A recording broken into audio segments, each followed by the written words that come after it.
নির্বাচনের আলাপের বাংলায় মানে নির্বাচনী আলাপের মুখে কি সংস্কার আলাপ কমে গেল এবং নতুন রাজনৈতিক বন্দোবস্ত আসলে কতটুকু হচ্ছে বা সম্ভব কতটুকু?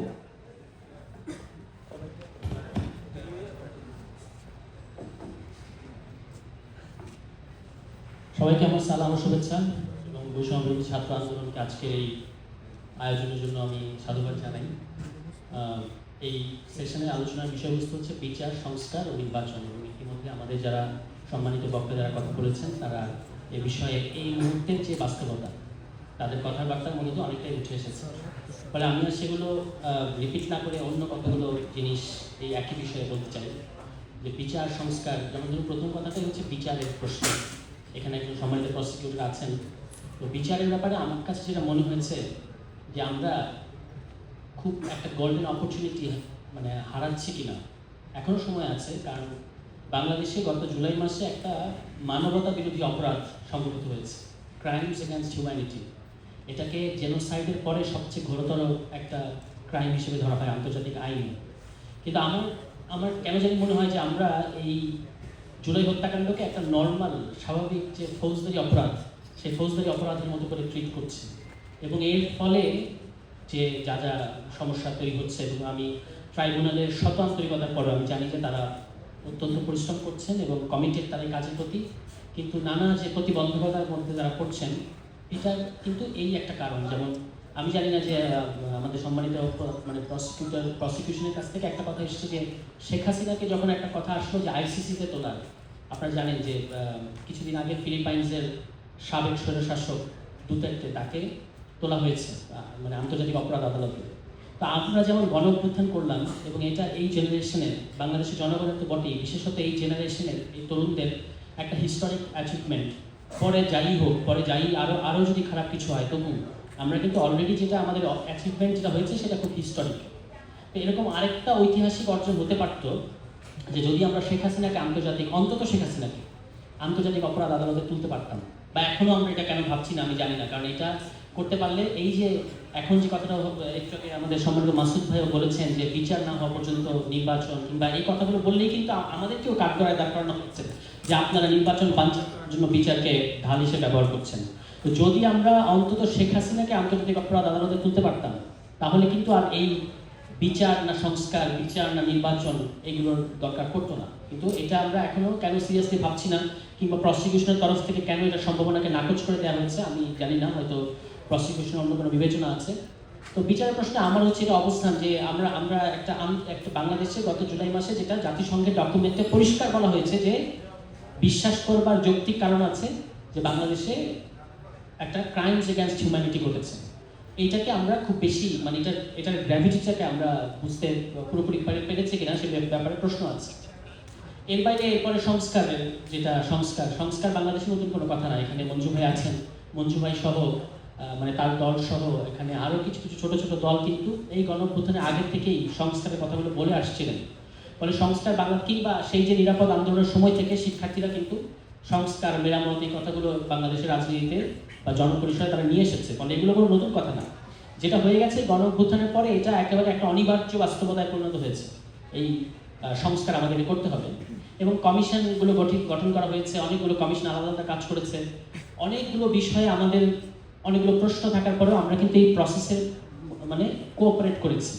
যেমন কতগুলো আমার কাছে মনে হয়েছে যে অনেকগুলো মানে লুপহোল আছে এই পুরো প্রক্রিয়ার মধ্যে, সংস্কারের প্রক্রিয়ার মধ্যে। যেমন আপনারা যদি যাদের মনে আছে, মঞ্জু ভাই আছেন, তিনি আরও ভালো জানবেন যে 90-এর স্বৈরাচার পতনের পরে, এরশাদের পতনের পরে যে তত্ত্বাবধায়ক সরকার গঠিত হয়েছিল, প্রথম যে তত্ত্বাবধায়ক সরকার শাহাবুদ্দিনের সরকার, তারা 29টা টাস্ক ফোর্স করেছিলেন বিভিন্ন বিষয়ে সংস্কারের উদ্দেশ্যে, এবং সেগুলো দিয়ে দেওয়া হয়েছিল পরবর্তী নির্বাচিত সরকারের কাছে।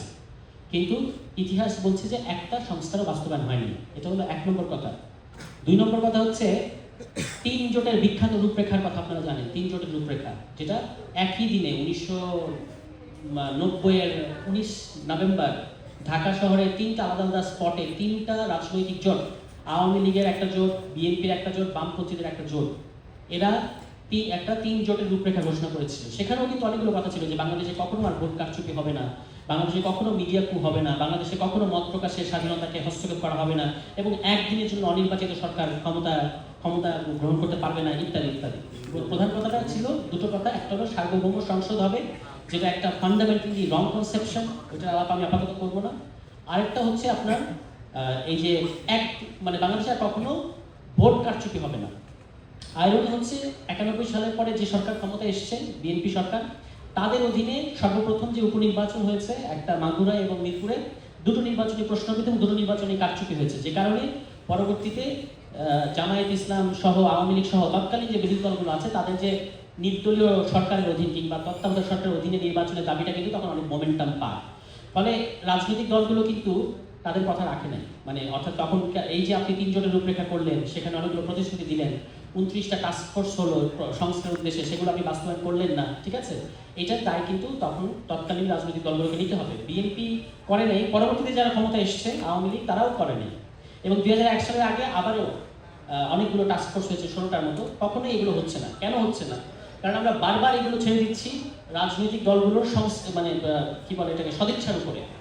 কিন্তু যতক্ষণ আপনি রাজনৈতিক দল পদ্ধতির উপর কম জোর দেবেন এবং রাজনৈতিক দলগুলো সদিচ্ছার উপর এটাকে ছেড়ে দেবেন, রাজনৈতিক দলগুলো সদিচ্ছা অবশ্যই গুরুত্বপূর্ণ। আমরা দেখতে পাচ্ছি কমিশনে প্রত্যেকটা রাজনৈতিক দল 2-1টা দল বাদ দিলে, যারা নিউসেন্স ক্রিয়েট করছে 2-1টা দল, আপনারা জানেন কারা, এরা বাদ দিলে বেশিরভাগ রাজনৈতিক দলই এই সংস্কার প্রক্রিয়ায় গুরুত্বপূর্ণ ভূমিকা রাখছে।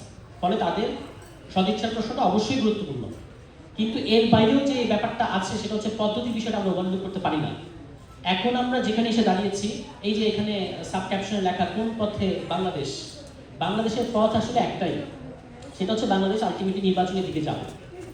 এখন কি ধরনের নির্বাচন হবে এটাই হচ্ছে মূল প্রশ্ন। অর্থাৎ আমি বলতে চাচ্ছি যে গণতান্ত্রিক প্রক্রিয়ায় বিচার, সংস্কার ইত্যাদির মধ্য দিয়ে যে টাইম ফ্রেমের কথাটা আমরা জানি, এই টাইম ফ্রেমের মধ্যে একটা নির্বাচন, গণতান্ত্রিক প্রক্রিয়ায় স্বাভাবিকভাবে সুষ্ঠু একটা নির্বাচন, যার মধ্যে দিয়ে জনগণের ভোটাধিকার প্রয়োগ করা এবং জনগণের মতের প্রতিফলন ঘটে, এই ধরনের একটা নির্বাচন, যেটা আমরা সবাই চাই। এখানে যারা উপস্থিত আছে, যারা বাংলাদেশের জনগণ, সবাই এটা চায়। এটা হচ্ছে একটা পথ। আরেকটা পথ হচ্ছে একটা রিভাইজড 111-এর পথ। আপনাদের খেয়াল আছে যে 1-11 সরকার আসার পরেও একটা নির্বাচন হয়েছিল 2008 সালে, এবং যে নির্বাচনটা ইতিমধ্যেই প্রণব মুখার্জি লিখেছেন, ভারতের তৎকালীন রাষ্ট্রপতি সহ অনেকেই লিখেছেন, এই নির্বাচনটা কিন্তু এখন প্রশ্নবিদ্ধ। সামনে আরও এটা নিয়ে আরও অনেক প্রশ্ন তৈরি হবে যে এটা একটা ইঞ্জিনিয়ার্ড ইলেকশন ছিল।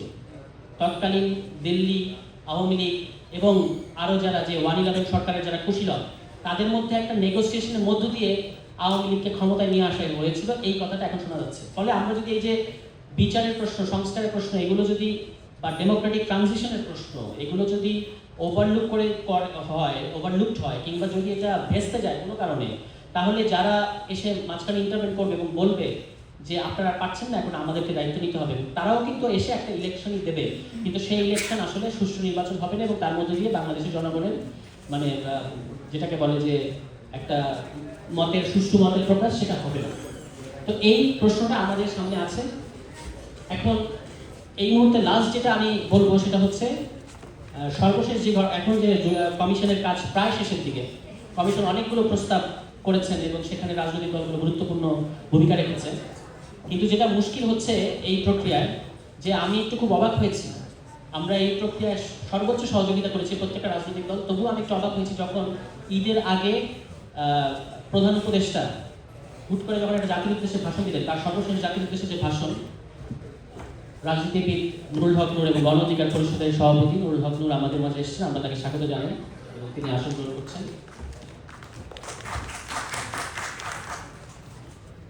তো আমি যে কথাটা বলছিলাম যে সর্বশেষ ঈদের আগে যখন প্রধান উপদেষ্টা ভাষণ দিলেন জাতির উদ্দেশ্যে, এই ভাষণে তিনি মানে হঠাৎ করে বললেন যে আপনারা রাজনৈতিক দলগুলোর কাছ থেকে কথা নিয়ে নেবেন, তারা পরবর্তী পার্লামেন্টের প্রথম অধিবেশনে এই সংস্কারগুলো করবে। এই বক্তব্যে অবাক হয়েছি এই কারণে যে রাজনৈতিক দলগুলোর কাছে যে স্প্রেডশিট পাঠানো হয়েছে প্রত্যেকটা রাজনৈতিক দলের কাছে, সেখানে সংস্কার বাস্তবায়নের 6টা পদ্ধতির কথা বলা হয়েছে। যে গণভোট, নির্বাচনের আগে গণভোট, নির্বাচনের সময় গণভোট, গণপরিষদ কাম পার্লামেন্ট এবং পরবর্তী নির্বাচিত সরকার। তার মানে 6টা পদ্ধতির মধ্যে প্রধান উপদেষ্টা তার ভাষণের মধ্যে ইতিমধ্যেই একটা পদ্ধতির প্রতি পক্ষপাত দেখিয়েছেন।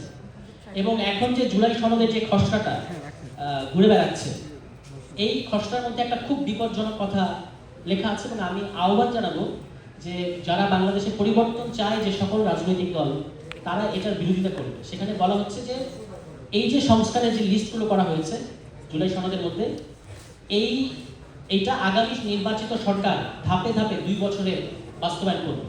এই কথাটা অত্যন্ত বিপজ্জনক এবং এটা আসলে পুরো সংস্কার প্রক্রিয়াকে ভণ্ডুল করে দেবে। আজকে আমি এই তারিখ সহ এখানে বলছি, আপনারা, আমি চাই না এটা ভণ্ডুল হোক, কিন্তু আমি তারিখ সহ আজকে বলছি, আপনারা এটা নোট ডাউন করেন। এটা পুরো প্রক্রিয়াটাকে ভণ্ডুল ভেস্তে দেবে এবং ভণ্ডুল করে দেবে। কেন? কারণ হচ্ছে আপনি দেখবেন আজকে এই পত্রপত্রিকায় প্রকাশিত হয়েছে দুই ধরনের সংস্কার। একটা হচ্ছে যে সকল সংস্কারের সকল রাজনৈতিক দল সর্বসম্মতিক্রমে একমত হয়েছে, আরেকটা হচ্ছে যে সকল প্রস্তাবের মধ্যে কিছু কিছু ডিসেন্ট সহকারে একমত আছে, মানে